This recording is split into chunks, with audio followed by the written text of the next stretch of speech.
क्या माता पिता की मृत्यु के बाद उनकी तस्वीर घर में लगानी चाहिए? दोस्तों, माता पिता हमारे पहले गुरु होते हैं। उनका प्यार, त्याग और आशीर्वाद ही हमारे जीवन की सबसे बड़ी पूंजी होती है। लेकिन जब वे इस संसार को छोड़कर चले जाते हैं तो उनके स्मरण में लोग उनके चित्र लगाते हैं। परंतु फिर प्रश्न ये उठता है कि क्या हमें उनके जाने के बाद उनकी तस्वीर घर में लगानी चाहिए? क्या इसका कोई आध्यात्मिक प्रभाव होता है? और भगवान शिव इस विषय में क्या कहते हैं? दोस्तों, आज की इस अलौकिक कथा में भगवान शिव स्वयं एक भक्त को इस रहस्य से अवगत कराते हैं। प्राचीन समय की बात है। एक दिन गरुड़ देव धरती लोक का भ्रमण कर रहे थे। तभी उन्होंने देखा कि कुछ लोग मृत व्यक्ति की चिता के पास खड़े होकर रो रहे हैं और मन ही मन दुखी हो रहे हैं। उसके कुछ समय बाद मृत व्यक्ति के परिजन उस मृत व्यक्ति की तस्वीर अपने घर में लगा देते हैं और उसके समक्ष बैठकर उसको याद करने लगते हैं। ये दृश्य देखकर गरुड़ देव आश्चर्यचकित हो जाते हैं और सोचने लगते हैं कि आखिर इस व्यक्ति की मृत्यु के पश्चात इसके परिजनों ने इसकी तस्वीर घर में क्यों लगाई है? ये तो अब इस संसार से मुक्त हो गया है। अब इसकी तस्वीर का इसके परिजनों के घर में क्या कार्य है? ऐसा करने से क्या होता है? क्या ऐसा करने से समस्त परिवार के व्यक्तियों को मृत परिजन का आशीर्वाद प्राप्त होता है या इसका अन्य ही कोई अर्थ होता है? गरुड़ देव उस दृश्य को देखकर कुछ भी समझ नहीं पाते हैं और अपने प्रश्नों का उत्तर पाने के लिए भगवान विष्णु के पास जाने का निश्चय करते हैं। भगवान विष्णु के पास पहुंचकर गरुड़ देव उन्हें प्रणाम करते हैं। गरुड़ देव को देखकर भगवान विष्णु समझ जाते हैं कि अवश्य ही आज गरुड़ देव कुछ शंका को लेकर आए हैं। तब भगवान विष्णु गरुड़ देव से कहते हैं, हे पक्षीराज गरुड़, वैकुंठ में आपका स्वागत है। कहिए आज किस प्रयोजन से आपका वैकुंठ में आना हुआ है? आपकी चिंता का क्या कारण है? आज आप अवश्य ही किसी शंका के निवारण हेतु उपस्थित हुए हैं। भगवान विष्णु की बात सुनकर गरुड़ देव कहते हैं, हे प्रभु, आज मैं आपके पास ये जानने के लिए आया हूँ कि धरती लोक पर किसी मनुष्य की मृत्यु के बाद उसके परिजन उसकी तस्वीर को घर में क्यों लगते हैं? हे प्रभु, क्या ऐसा करना सही है? ऐसा करने से उन परिजनों को क्या लाभ मिलता है? क्या ऐसा करने से उस मृत व्यक्ति का परिवार के लोगों पर आशीर्वाद बना रहता है? गरुड़ देव की बात सुनकर भगवान विष्णु कहते हैं, हे पक्षीराज, आज आपने मुझसे अत्यंत ही महत्वपूर्ण प्रश्न पूछा है। आपके इस प्रश्न के उत्तर में समस्त मानव जाति का कल्याण छिपा हुआ है। इसलिए हे पक्षीराज, मैं आपको आपके इस प्रश्न का उत्तर एक अलौकिक कथा के माध्यम से दूंगा। आप इस कथा को अंत तक ध्यान से सुनना। जो भी मनुष्य इस कथा को अंत तक पूरा सुनता है उस पर सदैव मेरा आशीर्वाद बना रहता है। तब गरुड़ देव कहते हैं, हे प्रभु, मैं आपको वचन देता हूँ कि जब तक आप मुझसे ये कथा कहेंगे मैं इसे पूरे ध्यान से पूरा सुनूंगा। कृपया अब आप मुझसे वो कथा कहिए। फिर भगवान विष्णु कथा सुनाने लगते हैं और कहते हैं, हे पक्षीराज गरुड़, प्राचीन समय की बात है। काशी देश में एक युवक रहता था जिसका नाम था मनोज। मनोज भगवान शिव का भक्त था। वह सदैव सत्य धर्म का पालन करने वाला और अपने माता पिता की सेवा करता था। इसी प्रकार समय व्यतीत हो रहा था और वह अपने माता पिता के साथ सुखपूर्वक जीवन व्यतीत कर रहा था। मनोज की पत्नी का नाम गीता था। गीता भी सत्य धर्म का पालन करने वाली चरित्रवान तथा पतिव्रता स्त्री थी। मनोज बहुत ही मेहनती था। वह पूरे दिन निष्ठा से कार्य करता और उससे जितना भी धन अर्जित होता था उससे अपने परिवार का पालन पोषण करता था और वह अपने माता पिता से बेहद प्रेम करता था। फिर एक दिन मनोज के माता पिता का अचानक देहांत हो गया। अपने माता पिता के गुजर जाने से वो अत्यंत दुखी हो गया। अपने माता पिता का अंतिम संस्कार करने के बाद मनोज ने घर के पूजा स्थान में माता पिता की बड़ी बड़ी तस्वीरें लगवा दी और रोज उनकी पूजा करने लगा। अब अपने माता पिता की पूजा करते हुए उसका जीवन व्यतीत होने लगा। फिर भगवान विष्णु आगे कहते हैं, हे पक्षीराज, कुछ ही महीनों बाद उसके जीवन में अजीब अजीब घटनाएं होने लगी। मानसिक अशांति बढ़ने लगी, घर में कलह होने लगे और उसे स्वप्नों में विचित्र दृश्य दिखने लगे। अब उसका अपनी पत्नी गीता के साथ रोजाना झगड़ा होने लगा। अब मनोज का मन पूरी तरह विचलित हो गया और एक दिन वो गंगा के किनारे बैठकर रोने लगा। गंगा के किनारे एक शिवलिंग रखा हुआ था। वह शिवलिंग के आगे हाथ जोड़कर बैठ गया और प्रार्थना करने लगा। वो कहने लगा, हे शिव शंभु, हे महादेव, कृपा करके मेरा मार्गदर्शन दीजिए। मैं अपने माता पिता की तस्वीर लगाकर उन्हें श्रद्धांजलि दे रहा हूँ। फिर मेरे जीवन में अशांति क्यों है? मित्रों, वह सच्चे मन से भगवान शिव से प्रार्थना कर ही रहा था कि उसी क्षण दिव्य प्रकाश प्रकट हुआ। चारों ओर त्रिपुण की सुगंध फैल गई और भगवान शिव प्रकट हुए। उनकी आंखों में करुणा थी और वाणी शांत थी। साक्षात भगवान शिव को अपने सामने प्रकट देखकर मनोज स्तब्ध रह गया। उसे अपनी आंखों पर विश्वास नहीं हो रहा था कि स्वयं भगवान शिव ने उसे दर्शन दिए हैं। फिर वो कुछ हिम्मत करके भगवान शिव से बोला, हे प्रभु, आज आपके दर्शन पाकर मेरा जीवन सफल हो गया है। अब मेरे मन में किसी भी प्रकार का कोई दोष नहीं बचा है। परंतु है प्रभु, मैं ये जानना चाहता हूँ कि मेरे जीवन में आ रहे कष्टों का क्या कारण है, जबकि मैं तो रोजाना अपने माता पिता की तस्वीर के सामने बैठकर उनकी पूजा करता हूँ। फिर भी मेरे जीवन में इतने दुख क्यों आ रहे हैं? मनोज की बात सुनकर भगवान शिव बोले, हे वत्स मनोज, तुम्हारा प्रेम और श्रद्धा निसंदेह महान है। तुम्हारे हृदय में अपने माता पिता के लिए जो भावना है वो पूजनीय है, परंतु अनजाने में तुमने जो किया है वो न केवल आत्माओं को बांधता है बल्कि तुम्हारे जीवन में भी क्लेश का कारण बन सकता है। जब कोई अपने प्रियजनों को खो देता है, विशेषकर माता पिता को, तब उनका स्मरण और सम्मान अवश्य करना चाहिए, लेकिन कुछ नियम और मर्यादाएं होती है जिन्हें जानना हर मानव के लिए आवश्यक है। हे वत्स, सुनो, मैं तुम्हें 5 दिव्य बातें बताता हूँ जिन्हें हर मनुष्य को जानना चाहिए। जब माता पिता इस संसार से विदा हो जाए तो ये बातें जीवन को दिशा देती है और आत्माओं को शांति प्रदान करती है। ध्यान से सुनो हे वत्स, जब कोई आत्मा इस शरीर को छोड़ देती है तो उसका उद्देश्य होता है अगले जन्म की ओर बढ़ना, उस यात्रा को पूर्ण करना जो ब्रह्मांड ने उसके लिए तय की है। लेकिन जब हम उस आत्मा की तस्वीरों को अपने पूजा स्थान में रखकर प्रतिदिन उन्हें स्मरण करते हैं, दीप जलाते हैं, फूल चढ़ाते हैं, तो ये प्रेम पूर्ण श्रद्धा कभी कभी एक बंधन बन जाती है। आत्मा जो आगे बढ़ना चाहती है वह हमारे प्रेम के कारण उसी भाव में रुक जाती है। भगवान शिव आगे कहते हैं, हे वत्स, श्रद्धा दिखाओ परंतु उन्हें मुक्त करो, प्रेम में बांधो नहीं। आशीर्वाद में विदा करो, उनके लिए प्रार्थना करो, पर उन्हें पकड़कर मत रखो, क्योंकि सच्चा प्रेम वही होता है जो आत्मा की मुक्ति चाहता है, न कि उसके मोह में रुक जाना। भगवान शिव ने शांत स्वर में कहा, हे वत्स, ये बात हर गृहस्थ को समझनी चाहिए कि जो स्थान ईश्वर की ऊर्जा से भरपूर होता है, जहाँ मंत्रों की ध्वनि गूंजती है, जहाँ दीपक की लौ आत्मा को परमात्मा से जोड़ती है, वहाँ मृत व्यक्तियों की तस्वीरें नहीं लगाई जाती, क्योंकि वह स्थान आत्मा की मुक्ति का केंद्र है, बंधन का नहीं।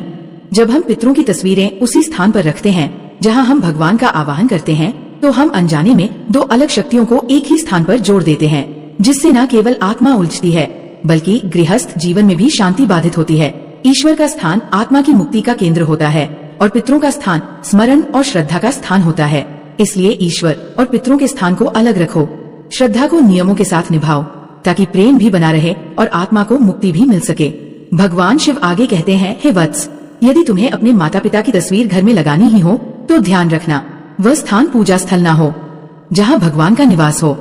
वहाँ केवल उस शक्ति की उपस्थिति होनी चाहिए जो मोक्ष का मार्ग दिखाती है। माता पिता की तस्वीर को किसी शांत स्थान पर श्रद्धा और स्मृति के रूप में रखो, लेकिन उस स्थान पर दीपक या अगरबत्ती न जलाओ। वह एक श्रद्धांजलि है, आराधना नहीं, क्योंकि पूजा वहाँ होती है जहाँ हम ईश्वर को आह्वान करते हैं और स्मृति वहाँ होती है जहाँ हम प्रेम पूर्वक किसी को याद करते हैं। भगवान शिव आगे कहते हैं, हे वत्स, प्रेम और पूजा में अंतर समझो। जो आत्मा जा चुकी है उसे सम्मान दो, लेकिन ईश्वर की उपासना और आत्मा की स्मृति के मार्ग को एक ना करो। यही सच्चा धर्म है। भगवान शिव ने कहा, हे वत्स, तुम्हारे मन में जो व्याकुलता है वह स्वाभाविक है। माता पिता के जाने के बाद हर संतान यही चाहती है कि वह उनके लिए कुछ कर सके। पितरों की शांति के लिए श्राद्ध और तर्पण ही सर्वोत्तम माध्यम है। इन वैदिक कर्मों के द्वारा तुम न केवल उन्हें श्रद्धा अर्पित करते हो बल्कि उन्हें अगली यात्रा के लिए आत्मिक बल भी प्रदान करते हो। यही वो मार्ग है जिससे तुम उनका आशीर्वाद पा सकते हो और उन्हें शांति पूर्वक विदा कर सकते हो। यही सच्ची सेवा है। जो गया है उसे आगे बढ़ने दो, मुंह में मत बांधो, प्रेम से मुक्त करो। यही पुत्र धर्म है, यही पवित्रता है। भगवान शिव ने गहरी दृष्टि से मनोज की ओर देखा और कहा, हे वत्स, ये संसार एक यात्रा है। आत्मा आती है, अनुभव लेती है और फिर आगे बढ़ जाती है, परंतु जब तुम मोह में डूब जाते हो तो तुम न केवल अपने हृदय को बांधते हो बल्कि उस आत्मा की गति को भी रोक देते हो। मोह आत्मा को रोकता है, प्रेम उसे मुक्त करता है। जो गया है उसके नाम पर अच्छे कर्म करो, गरीबों की सेवा करो, भूखे को भोजन, वृक्षारोपण, यही वो कर्म है जो तुम्हारे माता पिता के आशीर्वाद बनकर तुम्हारे जीवन में लौटेंगे। प्रेम को कर्म में बदलो, यही सच्ची श्रद्धांजलि है। तुम्हारे कर्म ही उनकी आत्मा की सबसे मधुर स्मृति होंगे, जो उन्हें भी सुख देंगे और तुम्हें भी उन्नति की ओर ले जाएंगे। भगवान शिव ने मनोज को आशीर्वाद देते हुए कहा, हे वत्स, तुम्हारे माता पिता तुमसे गहरा प्रेम करते थे। उन्होंने अपना संपूर्ण जीवन तुम्हारे लिए समर्पित कर दिया। अब समय आ गया है कि तुम्हारा प्रेम उन्हें बांधने का नहीं, मुक्त करने का माध्यम बने। यदि तुम अपने घर में सुख और शांति चाहते हो तो पहले उन आत्माओं को शांति दो जो अब इस लोक की नहीं रही। श्रद्धा रखना आवश्यक है, पर उसे संयम से जोड़ो और अपने जीवन को ज्ञान से सजग बनाओ, तभी तुम्हारा प्रेम सच्चा कहलाएगा। हे वत्स, हिंदू धर्म में घर में मृत परिजन की तस्वीर लगाने की परंपरा एक गहरी आध्यात्मिक भावना और संस्कृति से जुड़ी हुई है। इसके पीछे कई धार्मिक, भावनात्मक और सामाजिक कारण हैं। मृत परिजन की तस्वीर लगाने का मुख्य उद्देश्य उन्हें श्रद्धांजलि देना और उनके प्रति आदर प्रकट करना होता है। इससे परिवार के लोग उन्हें हमेशा याद रखते हैं और उनकी शिक्षाओं एवं मूल्यों को जीवन में उतारते हैं। हिंदू धर्म में ये माना जाता है कि हर व्यक्ति पर पितृ ऋण होता है, यानी अपने पूर्वजों का ऋण। उनकी तस्वीर लगाने से ये भाव बना रहता है कि हम उनके ऋणी हैं और उन्हें सम्मान दे रहे हैं। ये विश्वास किया जाता है कि पूर्वजों की आत्माएं हमें देखती हैं और मार्गदर्शन करती है। उनकी तस्वीरें घर में लगाने से ऐसा माना जाता है कि उनका आशीर्वाद हमेशा हमारे साथ रहता है। सालों से चली आ रही ये परंपरा घर के वातावरण को आध्यात्मिक बनाए रखती है। इससे घर में एक पवित्र और शांतिपूर्ण ऊर्जा बनी रहती है। कई लोग मानते हैं कि मृत परिजन की तस्वीर देखकर ऐसा महसूस होता है कि वे अभी भी हमारे साथ हैं, जो भावनात्मक रूप से सहारा देता है, खासकर मुश्किल समय में। अंत में भगवान शिव ने अपनी वाणी को विराम देते हुए कहा है, पुत्र, हो सकता है कि वो सिर्फ एक तस्वीर लगे, लेकिन उसके पीछे एक आशीर्वाद की अदृश्य शक्ति होती है, एक आत्मा जो अब भी हमें देख रही है और कह रही है, बेटा मैं यही हूँ। मनोज ने भगवान शिव के उपदेशों को हृदय से स्वीकार किया। फिर भगवान शिव उस स्थान से अंतर्ध्य हो गए। मित्रों, फिर भगवान विष्णु आगे कहते हैं, हे पक्षीराज, अब मनोज ने अपने माता पिता की तस्वीर को पूजा स्थान से अलग एक शांत कोने में स्थान दिया, जहाँ बस स्मृति थी, आराधना नहीं। हर वर्ष वो श्राद्ध करता, तर्पण करता और उनके नाम पर गरीबों की सेवा करता रहा। धीरे धीरे उसके घर में फिर से सुख और शांति लौट आई। नकारात्मक ऊर्जा समाप्त हुई, मानसिक अशांति मिट गई। अब उसकी अपनी पत्नी गीता के साथ लड़ाई झगड़े भी बंद हो गए और सबसे बड़ी बात, भगवान शिव की कृपा से उसका मन भी शांत हुआ और आत्मा भी, क्योंकि जब प्रेम मोह से ऊपर उठता है तो वह मुक्ति बन जाता है, और जब श्रद्धा ज्ञान से जुड़ती है तो जीवन में शांति लौटती है। फिर गरुड़ देव भगवान विष्णु से कहते हैं, हे प्रभु, मैं मृत व्यक्ति की तस्वीर का घर में लगाने का रहस्य तो जान गया हूँ, परंतु हे प्रभु, इसके साथ ही मैं यह भी जानना चाहता हूँ कि क्या मृत्यु के बाद मनुष्य का पुनर्जन्म होता है? क्या मृत व्यक्ति की आत्मा फिर से मनुष्य का जन्म प्राप्त करती है या किसी अन्य योनि में जन्म लेती है?